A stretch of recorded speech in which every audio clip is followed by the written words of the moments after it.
दरम्यान धक्काबुक्कीनंतर सभागृहात पडसाद पाहायला मिळाले। सभागृहाच्या दारातल्या गँगवॉर गंभीर आहे, याची चौकशी व्हावी अशी मागणी राष्ट्रवादीचे नेते जयंत पाटलांनी केली।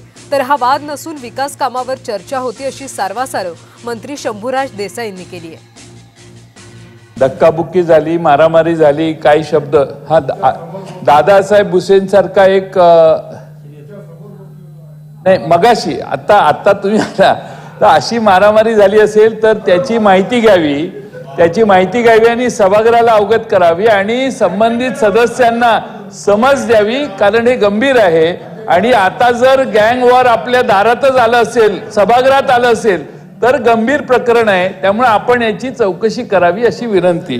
मी तिथे गेल्यानंतर विकास कामांवरनं त्यांची काहीतरी चर्चा सुरू होती, काही त्याच्यात मंत्र्यांची तांत्रिक अडचण होती आणि म्हणून संबंधित मंत्री महोदयांना संबंधित आमदारांना लॉबीमध्ये घेऊन आम्ही दोघांनी एकत्र चर्चा केली आणि त्या चर्चेतनं अधिवेशन आज संपल्यानंतर त्यांचा जो काम होता आमदार महोदयांचं त्याच्यासाठी उद्या बसून मार्ग काढायचं ठरलेलं आहे।